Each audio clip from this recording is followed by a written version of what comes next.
We all have challenges in life: sadness, broken relationships, anger, bullying, grief, and isolation. But there is hope. Together, we can learn how to bring back joy, re engage with life, restore relationships, and to be alone without being lonely. Welcome to Psychology Talks. Welcome back. We have Dr. Joy Malden with us, and thank you for rejoining our conversation. We got going last time and just had too much fun, and so she gave us lots of great information. So she is back to continue this conversation and tell us more about raising children well to be responsible and contributing members of our society. And so thank you so much for being here with us, staying on with us, and continuing this conversation, because it's such an important one. So where we left off was talking about children in their teens or in their tweens, and how that is a big transition point. And we were talking about internet and computer usage and how to use technology and the role and responsibility that a parent plays in that aspect of life. So why don't we go ahead and start there? But, you know, one thing that I know I see and that I've experienced in my life and that I see with lots of other children is that children use technology very, very early on. Yes. And so, you know, I know 2-year-olds that already have their own iPads or Kindles or whatever kind of device it is, and they're very adept with it, even at that early age. Yes. So what is your recommendation for parents in monitoring use, and, you know, what research says about the development of the brain, you know, with technology? And so maybe we can start there.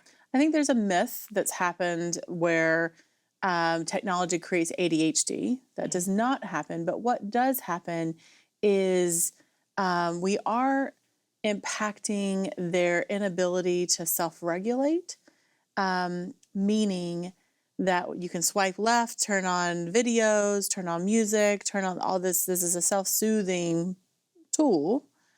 And there is time recommended of 2 hours of screen time.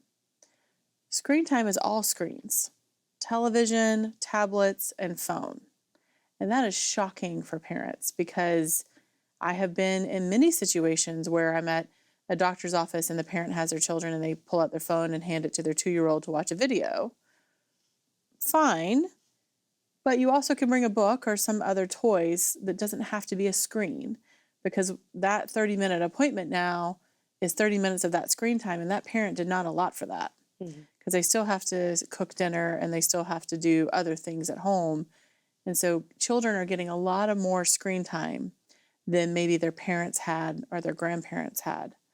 So being very intentional about that and modeling that yourself. So intentionality starts with the parent. The kid's going to do what you do. And there is that old saying, do as I say, not as I do. Absolutely.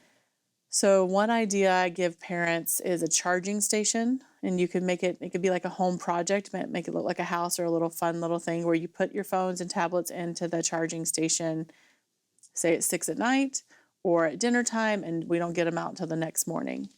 So how to have a voice, and that your child will always want more, because it is a little bit like it is an addiction. There can be true withdrawals. And if you don't believe me, then you yourself, as a parent, put your phone down for a full day and see what experiences, what feelings come up for you. Because 30 years ago, you didn't have a cell phone, and your parents didn't have a cell phone to go to work or go driving around. So we don't have to have them. But our culture communicates something different. And so children feel like they have to have a tablet. Children feel like they have to have a phone, and parents buy into that. And also the media and commercials and consumerism will tell you that. So the next video game, the next app, the next thing is for all of the electronics. So you have to decide what kind of diet you want to have. But there needs to be some really clear communication around that. How do we keep our kids safe with internet usage? Yeah, so I mean, one thing is that electronics are a privilege, not a right. So parents have a right to check kids' phones. Now, this becomes a little dodgy when you get older kids and privacy and, like, wanting to give kids freedoms that way. But a 9-year-old, a 10-year-old, a 12-year-old, you get to see what they're chatting about. You get to see what their pictures that they're getting in. And you can have parental guards where you actually get all their information, their threads of their conversation. That can be a setting that you put on your phone, and I recommend that. You also can put in passwords and parent monitors on websites, because kids can inadvertently, just by accident, go to a pornography site and they didn't know they were doing that, but then now they're down a rabbit hole. I would watch YouTube videos with your child. It's a television show, even though they're 15 minutes, 5 minutes, 30 seconds. But then, as we know, because we have watched them, the next video is attached to that, but we don't know what that video is, and the third video and the sixth video, where that's going to take them. So knowing the YouTube threads, it's being vigilant, is being clear. And then having the conversations with, if this comes across the screen, then let's turn it off or come get me, because you're not going to be in trouble. And I just want to protect you and have a conversation with you. Yeah. And so they could be at a friend's house, and that friend's parents aren't as vigilant as you might be. And the kid gets to say, I'm not comfortable, or I want to go home, or and give your kids a voice around that. Like, if there's a movie that's on that they don't like to watch, or if they're watching YouTube videos. I just had this happen in my practice, where a mother came and their child was at a slumber party, and their kids were watching YouTube videos, and it got into kind of scarier and also more sexual content than the kid was comfortable with, and that the parent would be comfortable with their kid with. And their child talked to them, but then that created a friction with that friend. Like, what do we do now? And so that? you and I were talking earlier, and so we've had that discussion ongoing with our children for a long time, since they were very young. And one tool that we've used is a book called Good Pictures, Bad Pictures, that talks about, well, what do you do when you see this? And when it talks about advertising, and it talks about other kind of content that you might see and where you might see it, walking down the mall. And so, there's all kinds of things that we're exposed to, not just children, but all of us are exposed to on a regular basis. So I think being clear about what our values are, being clear about what it is that we want to see or have our children exposed to, and then creating a family rule around that. And what does that look like for our family and for the people I'm responsible for? And that it's a really clear expectation. And it's not one that is just meant to be understood. It's one that's very explicit. So we're going to say, well, for our family, it's okay to watch stuff that has, this much bare skin or not. I think getting to that level for us has been important. Yeah. There might be lots of different things in content that we don't like or want our children exposed to, or that we ourselves have chosen because of whatever our values are that we don't want to be exposed to. Right. So what are those things? And, have a discussion about clearly what those are. And then what are the ramifications? And how do I know that as a child, they're responsible enough, that they're mature enough to make that choice on their own? And how do they know that? How do they demonstrate that? Yeah, so much is coming into my head right now, because being a parent, you have to navigate so many waters. It's not just you and your family on this island. It's you and your family in this community. So now you're going to a public school where there's 35 kids that have different cultural backgrounds, different religious backgrounds, different points of contention and permissibility, that maybe there's a 9-year-old that's allowed to watch all the Freddy Krueger movies. And that's your child's best friend. And Halloween comes up and they want to go to their house. And you're like, I really don't want my 9-year-old to watch Nightmare on Elm Street. but this is their best friend. What do I do? So how to have those conversations with your child? What is your family values? How do we navigate those sticky points? Because a 9-year-old's not going to be able to navigate that if you can't. Right. So the same with any kind of content that feels misaligned with your family values. And like we said in the episode earlier, we need to define that in a clear way. Right. And I think what you just said is a really important point. If you as an adult don't know how to navigate that, how do you expect a 9-year-old, a 17-year-old Yes. to navigate that? So talking about it, using very clear scenarios, role playing it, Yes. talking about it in a very clear way that's really understandable with one another as a family, something you can do at the dinner table even. Yep. And to know that every one of your children are going to have a different personality. You'll have some kids that they'll come home and they want to take off all their clothes and run around the house naked. And you're like, you can't be naked all the time. And then there's some kids that are super modest and you can't get them into a bathing suit. And their siblings say, how do you have one that likes to be an exhibitionist and one's that's completely modest? Well, that's just your kids. And so how to have that conversation with every possible thing, and not to assume that they know the answers because their brother is one way, that they're going to be the same. Does that make sense? It does make sense. And I think it's a really important thing for people to think about. And so what I'm hearing in a lot of the discussion that we've had is about intentionality. Yes. So that, granted, no child comes with a handbook.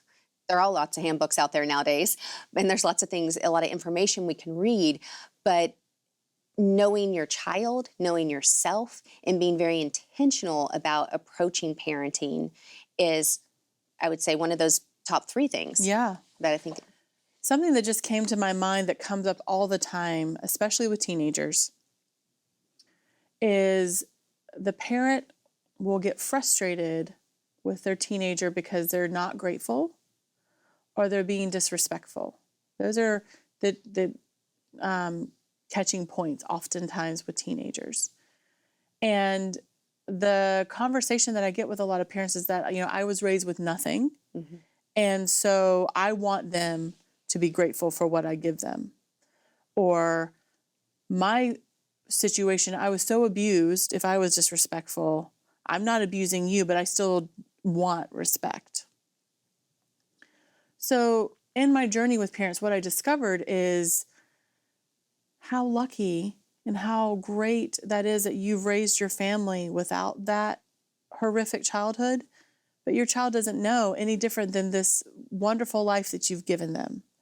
So to have gratitude for something that's normal is a little hard. So you want your child to be grateful that they have food because you did not, but you've worked really hard to make sure they always had food.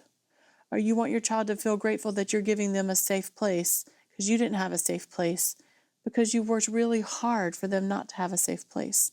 So instead of there being that tension in teenage, then we have to create an opportunity for them to see that in a safe way.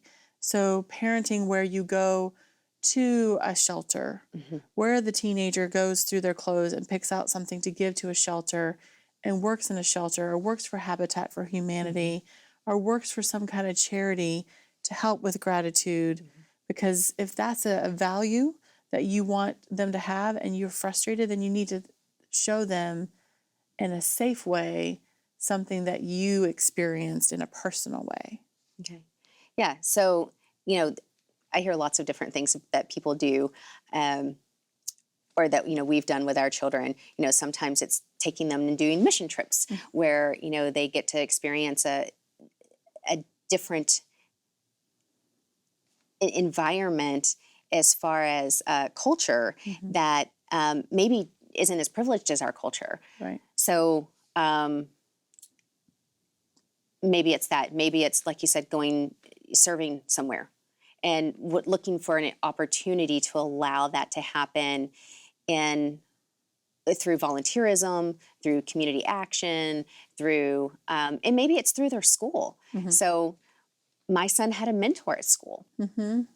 And so asking, if there isn't something like that in your school, maybe you can ask if that's something that could be developed. Yes. Where older children will mentor younger children, where they can have some sort of buddy system where, maybe it's not something that you have to take them intentionally to go do, but something that you can create in the environment they're already in. Absolutely. And recognizing that parents have a lot of demands on time, and children have a lot of demands on their time. Children are so busy nowadays. And maybe that's another aspect where, if you want children to have a certain value, maybe looking at what can be taken away. Yeah. As far as the demands that they have on their time. Yeah.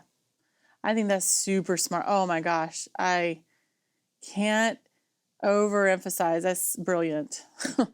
That kids are like in sports, they're in an instrument, they're in a religious community, and then they have school demands, school plays, school projects, and then whatever you have going on at home. So oftentimes kids are run ragged with all these extracurricular activities because we want our child to be well-rounded. Yes, and I think that there is a place for team sports. There's a place for music. There's a place for art. And then there's also a place to rest. There's a place for imagination and quiet time. And your kid does not have to be entertained all the time. They need to learn to self-soothe. So when they get out into the world and in college and working, they don't have to be like, oh, I'm not a good person if I'm just sitting at home reading a book. No, that's okay. You get to do that. And that is part of leisure and part of rest and part of recouping from our life. And I think that we're often not okay with silence. Right. And I think there's a piece of that where we've lost a lot of that in our culture. Yes. And so helping children to recognize the value, which means that we have to recognize it ourselves. And like you mentioned earlier, demonstrating it, being able to incorporate that, having downtime. And downtime can look different for everyone. For my husband, it's spending time in the woods. That's where he loves to be. Yeah. Or it can be chopping wood, whatever it is. For him, sometimes it's actually doing something, but it's something that doesn't require a lot of the other demands that the rest of life does. And so finding out for ourselves, taking maybe a family inventory of what rest looks like for us, and then finding a way that we can do that individually and together, and building that into our schedules. And it doesn't have to be huge. It doesn't have to be an entire day, but maybe it's half a day, or a certain evening, or maybe we take a morning, and we designate that as our rest time.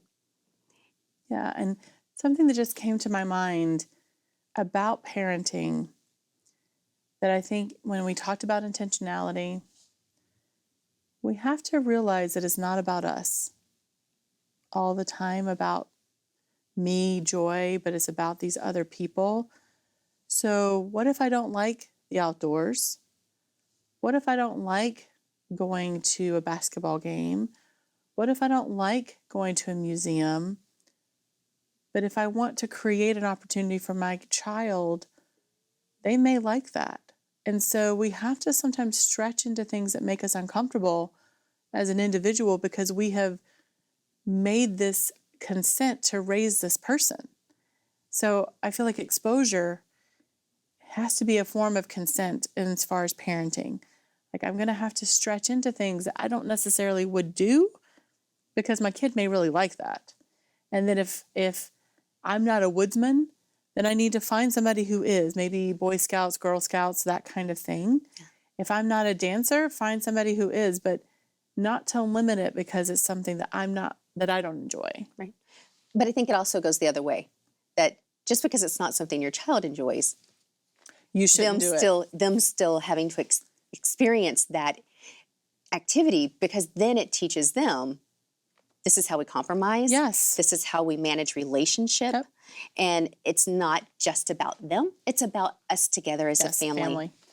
Yeah, that's beautiful. Because I do think that it's all like one or a lot of times it's one or the other when they come see me, right? It's all about my kid. And I'm like, well, pull back a little bit and let them see that there's other people in the family. Or it's all about the parents and not about the kids. So often when I get to meet the family, there's extremes happening. So I have to pull into one place or the other. But not everybody needs to see a psychologist, but everybody would value from a bit of perspective taking. Like, oh, Jimmy's getting a lot of time doing basketball and Sarah's done nothing.